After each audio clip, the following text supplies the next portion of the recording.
एक गांव में देवदास नाम के सेठ रहते थे। इनके 2 बेटे थे। बड़े बेटे का नाम था रवि कुमार और छोटे बेटे का नाम गोपाल था। देवदास की पत्नी का नाम क्रांति था। क्रांति को पूजा पाठ और धार्मिक आयोजनों से कोई सरोकार नहीं था।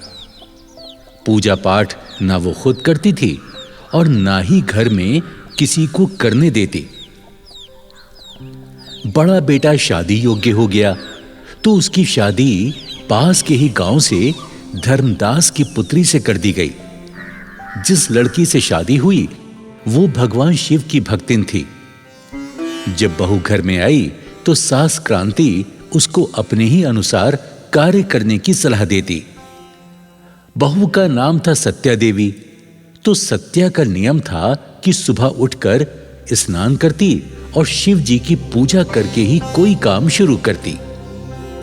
एक दिन सत्या देवी यानी बहू शिव मंदिर जाने को तैयार हुई तो सासू ने पूछा, ए बहू, ये सुबह सुबह कहाँ जा रही हो?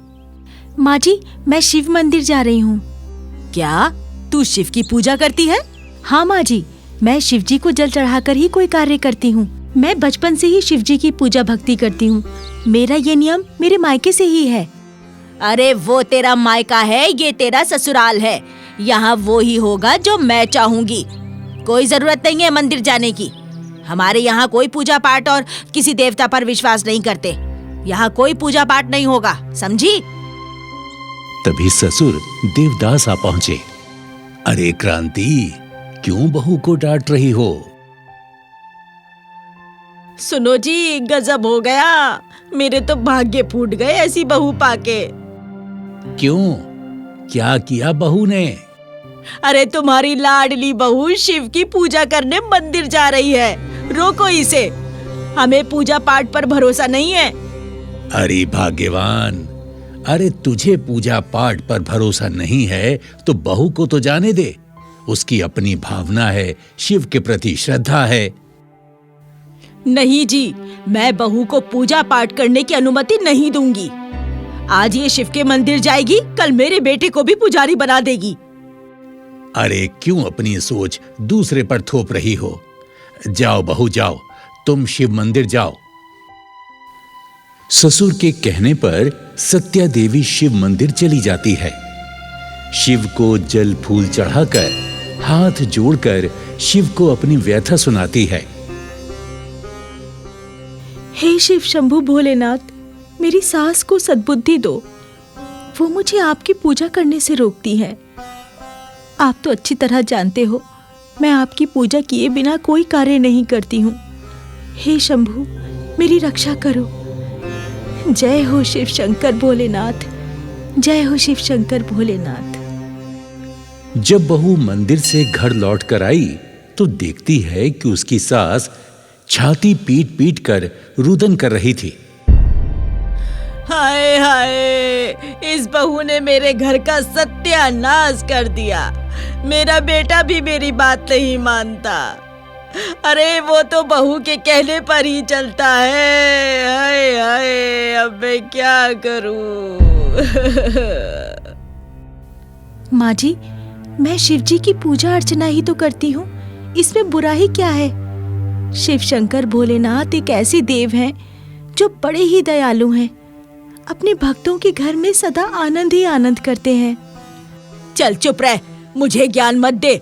वो जोगी औघड़ मेरे घर में क्या आनंद करेगा जो खुद शमशानी है, तन पे भभूति लगाए रहता है। माँ जी, अगर आप शिव की आराधना नहीं करना चाहती हैं तो मत करें, पर मेरे प्रभु शिव का अपमान न करें। उनका अपमान ना करें माँ जी। अरे ओ कुलच्छनी, ये ड्रामा करने की जरूरत नहीं है। अगर मेरी बात ना मानी तूने तो तुझे तेरे घर पहुंचा दूंगी। दूसरे दिन बहू सत्या देवी रोज की तरह सुबह स्नान करके शिव मंदिर जाने की तैयारी करने लगी। तभी उसकी सास चिल्लाने लगी, अरे ओ, कहाँ चली? आज तू मंदिर नहीं जाएगी। सबसे पहले नाश्ता तैयार कर। मेरा बेटा काम करने क्या भूखा जाएगा? सुनो जी, मेरा नियम मत तोड़ो, मुझे मंदिर जाने दो। मेरे शिव भोले मेरी बाट निहार रहे होंगे। अच्छा, तेरा भोला तेरी बाट देख रहा होगा और तेरा पति परमेश्वर भूखा जाएगा।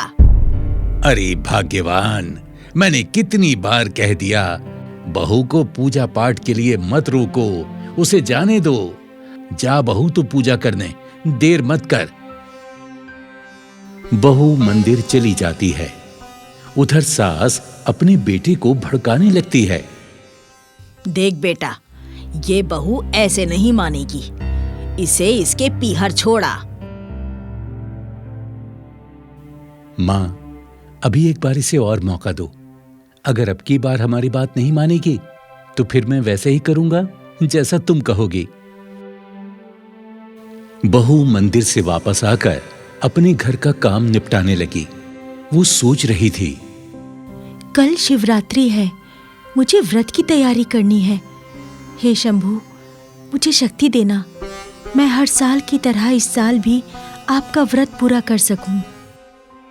अगले दिन सत्यवती ने महाशिवरात्रि का व्रत रखा और पूजा की थाली में बेल, धतूरा, दूध, फल और जल का लोटा भरकर थाली में सजाए जब वो शिवजी को पूजने मंदिर जाने लगी, तभी उसकी सास ने उससे पूछा, कहाँ जा रही है ये थाली सजाकर?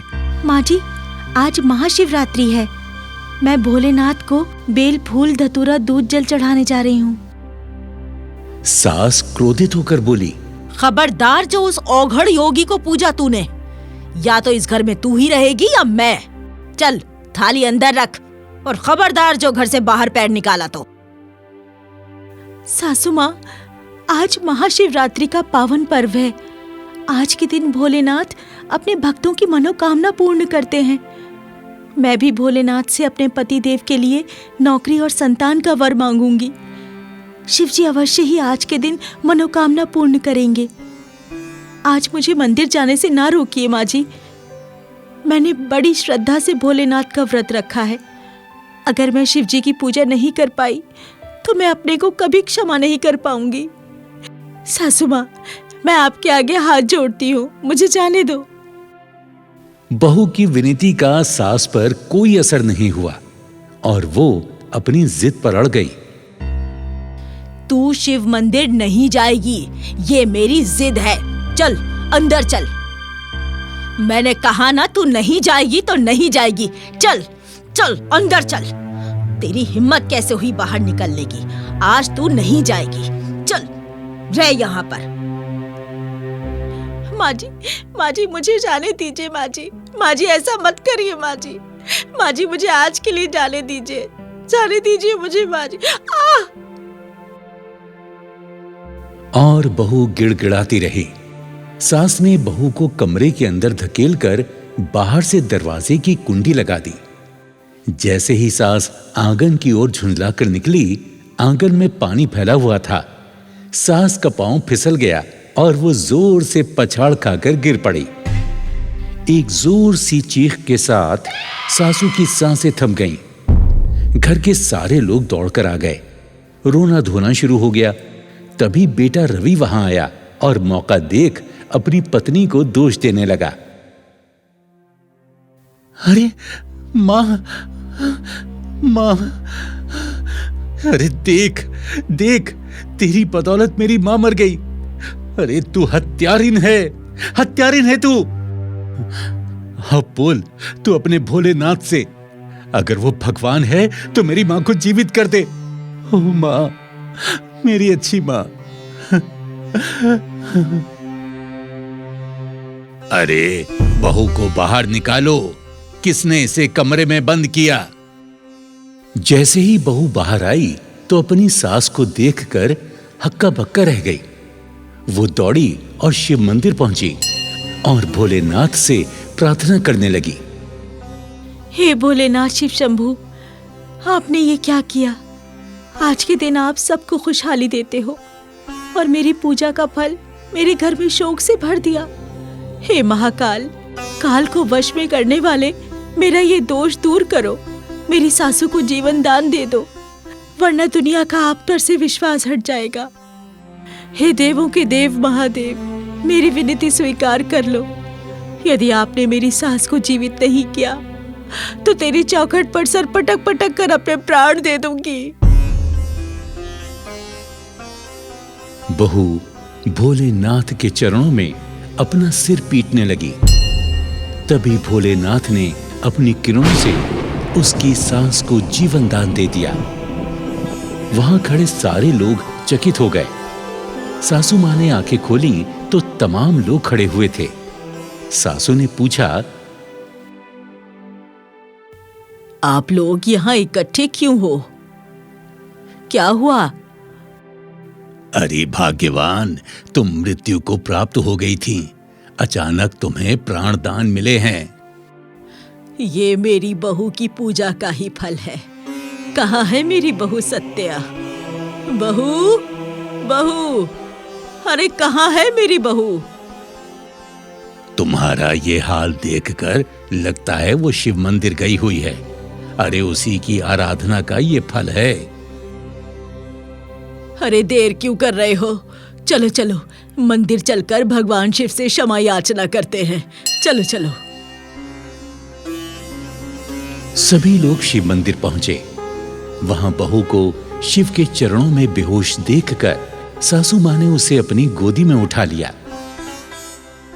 बहू, हे बहू, आंखें खोलो बहू। हे शिव शंभू भोलेनाथ, मेरी भूल को क्षमा करो। आज से मैं भी आपकी पूजा करूंगी। शिव की कृपा से बहू ने आंखें खोली तो स्वयं को अपनी सासू मां की गोदी में पाया। सास ने अपनी बहू से माफी मांगी। बहू, मुझे क्षमा कर दे। मैंने तेरी पूजा पे शंका की। तेरी पूजा और भोलेनाथ की कृपा से मैंने फिर से जीवन पाया है। मुझे क्षमा कर दे बहू। सत्या, मुझे क्षमा कर दो। मैंने भी तुम्हारा बहुत दिल दुखाया है, तुम्हारा अपमान किया है। मुझे क्षमा कर दो। क्षमा मांगनी है तो मेरे शिव शंभू भोलेनाथ से मांगो। प्रभु अपने भक्तों को कभी निराश नहीं करते। अब देख क्या रहे हो? बोलो, जय जय शिव शंभू भोलेनाथ, हर हर महादेव। जय शिव शंभू, जय भोलेनाथ, हर हर महादेव, हर हर महादेव। सभी खुशी खुशी अपने घर लौट आते हैं।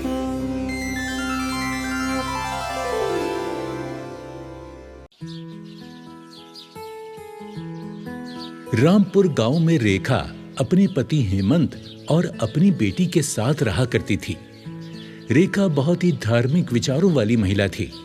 भगवान शिव में उसकी बहुत आस्था थी। रेखा हर सोमवार व्रत किया करती एवं नित्य भगवान शिव का अभिषेक किया करती। हेमंत एक स्टील की फैक्ट्री में काम करता था। रेखा गरीबों को दान दिया करती और गांव में जब भी किसी को किसी भी प्रकार की मदद चाहिए होती तो रेखा कभी पीछे नहीं हटती। भगवान शिव की कृपा से रेखा के जीवन में सब अच्छा चल रहा था। हे भोलेनाथ, मुझ पर और मेरे परिवार पर सदा अपनी कृपा बनाए रखना। आपकी दया से मुझे किसी चीज की कोई कमी नहीं है। आपका धन्यवाद प्रभु। लेकिन एक दिन रेखा को खबर मिली कि हेमंत का फैक्ट्री में एक्सीडेंट हो गया है और वो हॉस्पिटल में एडमिट है। वो हेमंत को देखने के लिए भागी। हे भोलेनाथ, ये सब क्या हो गया? डॉक्टर, क्या हुआ है मेरे पति को? आपके पति के हाथ मशीन में आ गए थे, इसलिए हमें उनके हाथों को काटना पड़ा। अभी वो बेहोश हैं। आप थोड़ी देर बाद उनके होश आने पर उनसे मिल सकती हैं। रेखा हेमंत के होश आने का इंतजार करने लगी और मन ही मन भगवान शिव से कहने लगी, हे भोलेनाथ, मैंने किसी का सपने में भी बुरा नहीं किया, फिर मेरे साथ ये क्या हो गया प्रभु? हेमंत को जैसे ही होश आया, रेखा भागती हुई उसके वार्ड में चली गई। रेखा, रेखा,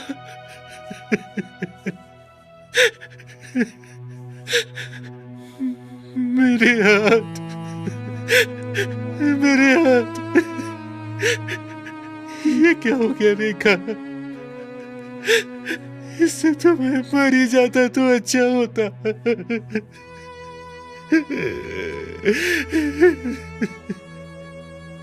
आप ऐसा क्यों बोल रहे हैं? आराम कीजिए, मैं डॉक्टर से बात करके आती हूँ। रेखा हेमंत की इस हालत को देखकर फूट फूट कर रोना चाहती थी, लेकिन उसने खुद को संभाल लिया।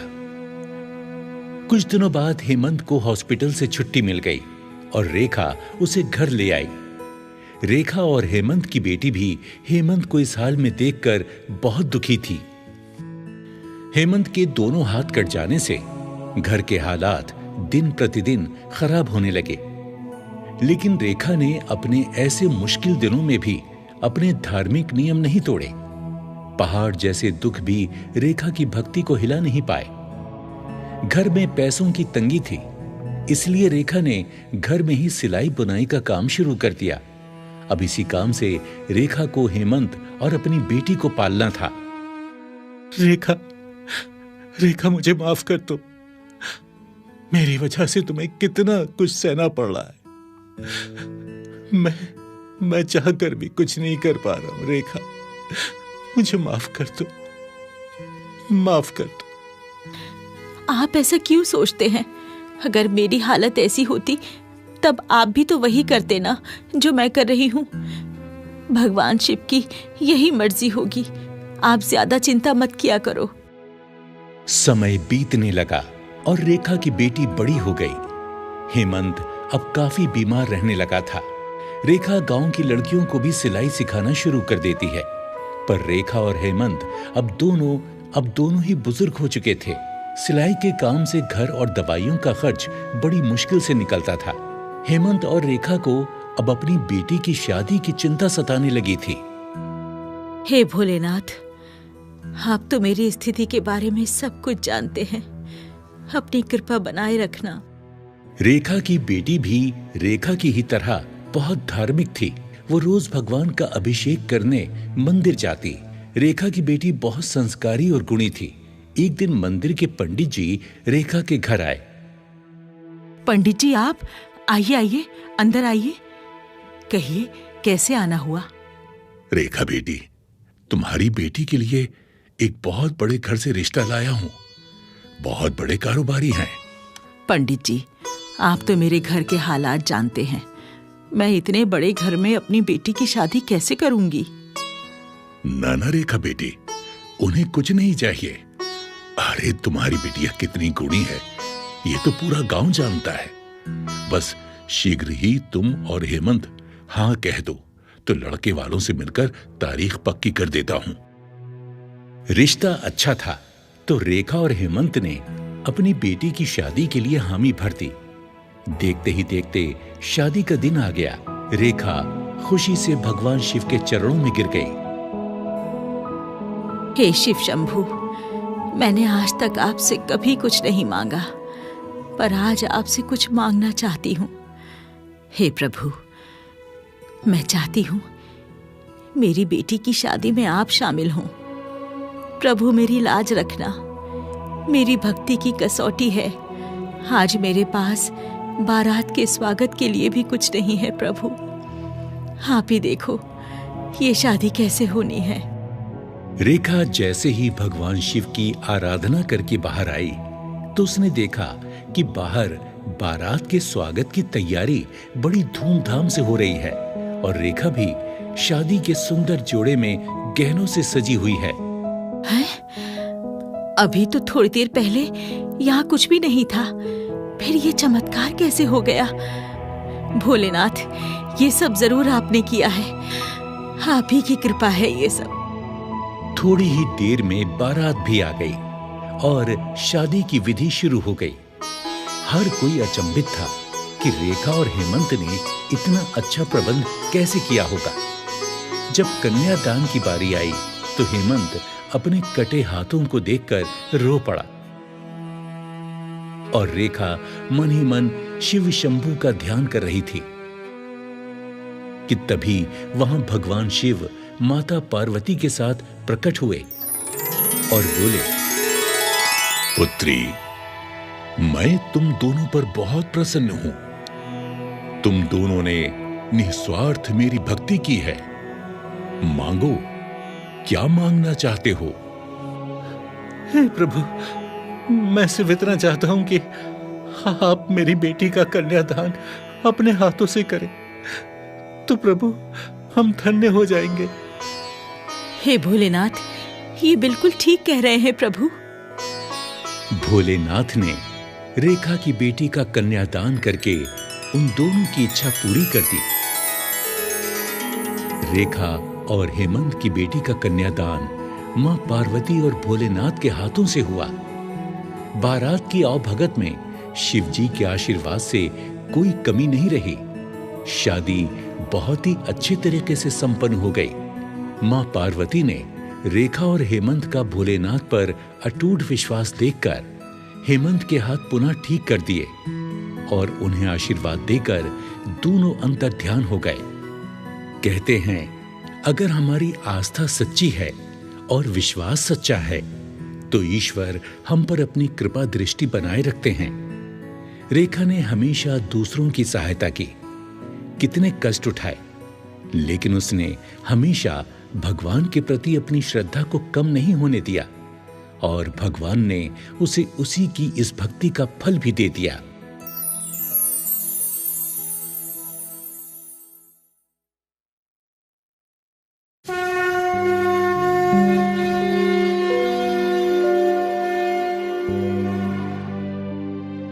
किसी गांव में रामू नाम का एक व्यक्ति अपनी पत्नी के साथ रहता था।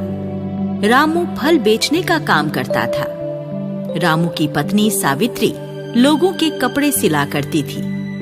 रामू और सावित्री का साधारण जीवन ठीक ठाक व्यतीत हो रहा था, परंतु उन्हें केवल एक ही दुख था कि उनकी कोई संतान नहीं थी।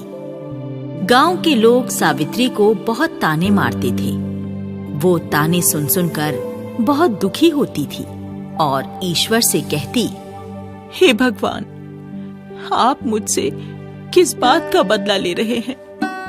आप तो सब पर कृपा करते हैं, फिर मुझ अभागिन की भी सुन लीजिए प्रभु। रामू सदैव सावित्री को तसल्ली देता। अरे सावित्री, धैर्य रख। ईश्वर ने जो लिखा है ना भाग में, वही मिलेगा, इसलिए दुखी मत हुआ कर। परंतु सावित्री दिन रात संतान की चिंता में खोई रहती। सावन का माह आरंभ होने वाला ही था। सावित्री ने अपनी माँ के घर जाने का फैसला किया और रामू से कहा, सुनो जी, आज आप फल बेचकर जल्दी घर लौट आना। क्या हुआ भाग्यवान, कोई जरूरी काम है क्या? जी, मैं अपनी माँ से मिलने जाना चाहती हूँ। बहुत याद आ रही है उनकी। और आप तो जानते ही हैं, सावन के माह में सभी लड़कियां अपने मायके जाती हैं। अरे हाँ हाँ भाग्यवान, मैं जल्दी आकर तुम्हें तुम्हारी माँ के घर छोड़ आऊंगा, बस। सावित्री अपनी माँ के घर जाने की सारी तैयारी करके रखती है और रामू बाजार से जल्दी घर आकर सावित्री के साथ उसकी माँ के घर के लिए निकल पड़ता है। सावित्री के मायके में एक बहुत प्राचीन शिव मंदिर था। जब रामू सावित्री रास्ते में जा रहे थे, तब वो शिवजी के मंदिर में दर्शन करने के लिए गए। सावित्री, चलो, भोलेनाथ का ये मंदिर कितना अद्भुत लग रहा है ना? चलो हम भी दर्शन कर लेते हैं। हाँ, चलो। हर हर महादेव बच्चा, तुम्हारी सभी मनोकामनाएं पूर्ण करें महादेव। हर हर महादेव। रामू और सावित्री शिव जी के दर्शन करके सावित्री की माँ के घर पहुँच जाते हैं और दोनों शिव दर्शन पाकर एक अद्भुत शांति का अनुभव करते हैं। भोजन करके दोनों सो जाते हैं। प्रातः जब दोनों उठते हैं तो फिर सावित्री की माँ और भाई शिव मंदिर जाने के लिए तैयार हो जाते हैं। माँ, आप सब शिव मंदिर जा रहे हैं? क्या आप सब रोज मंदिर जाते हैं?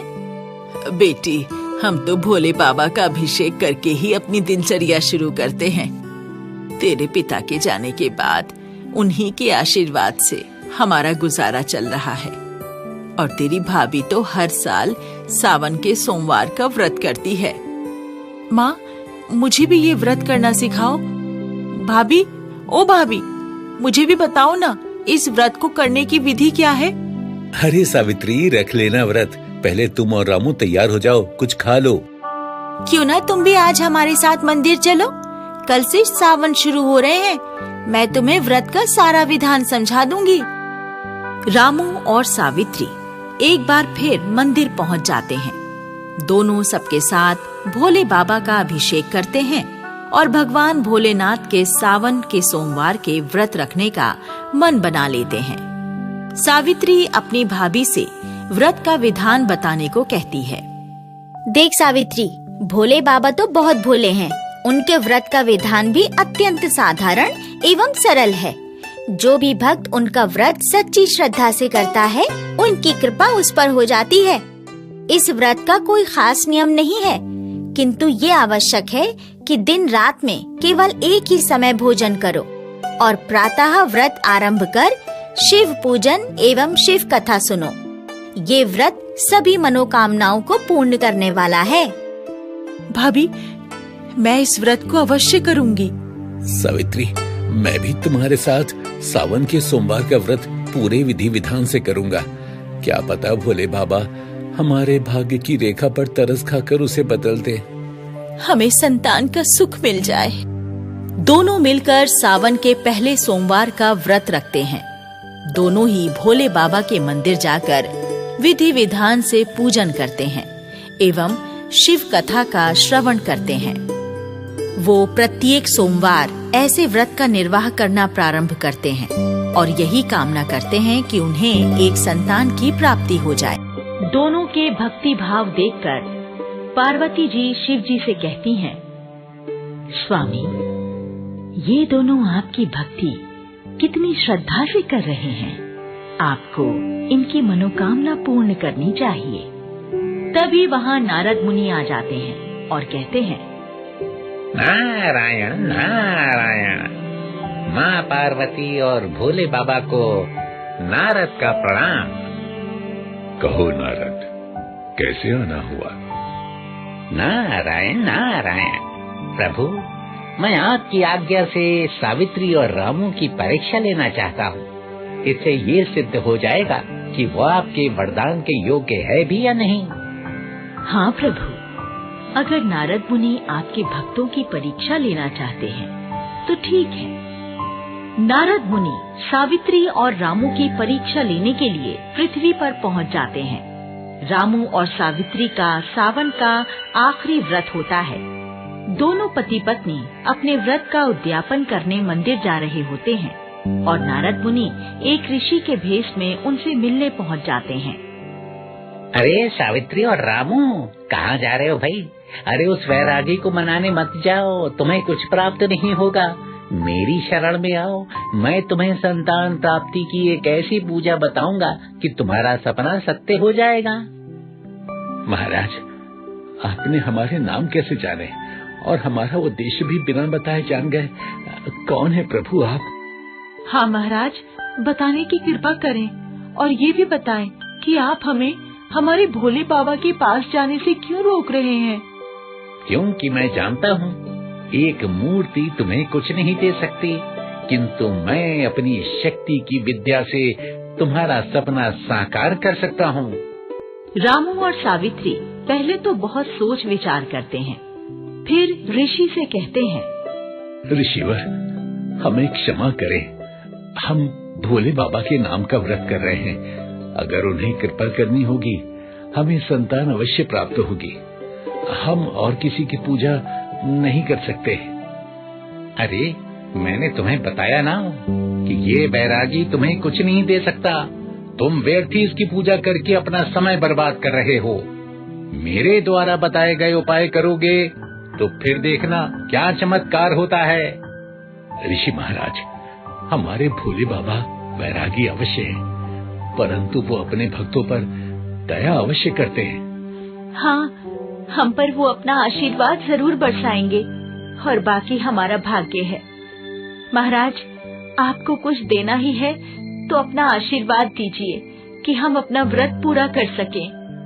ऋषिवर, आज्ञा दें, हमें देर हो रही है। हम तो केवल भोले बाबा का व्रत पूर्ण करना चाहते हैं। उनकी भक्ति करना ही हमारा धर्म है। इतना कहकर रामू और सावित्री शिव मंदिर चले जाते हैं। नारद मुनि उनका शिव में अटूट विश्वास देखकर प्रसन्न होते हैं। माँ पार्वती और भोले बाबा दोनों को आशीर्वाद देने मंदिर में प्रकट होते हैं। मैं तुम दोनों से अति प्रसन्न हूँ। तुम्हारा अटूट विश्वास सराहनीय है। माँ पार्वती, आपने हमें धन्य कर दिया। अपने दर्शन देकर आपने हमें धन्य कर दिया प्रभु। हमारा आशीर्वाद है, तुम्हें शीघ्र ही संतान की प्राप्ति होगी। तुम्हारी संतान अत्यंत प्रतापी होगी। इतना कहकर दोनों अंतर्ध्यान हो जाते हैं और इस प्रकार रामू और सावित्री को जो शिव महिमा पर विश्वास था वो सत्य हो जाता है। कुछ दिनों बाद सावित्री गर्भ से हो जाती है और 9 महीने बाद उसे पुत्र रत्न की प्राप्ति होती है। वो अपने पुत्र का नाम शंभू रखती है। अब रामू और सावित्री की भक्ति एवं उनके व्रत पश्चात पुत्र प्राप्ति की प्रसिद्धि सारे गांव में फैल जाती है। आगे चलकर उनका पुत्र प्रतापी एवं शिव भक्त बनता है और दोनों सुखमय जीवन जीते हैं।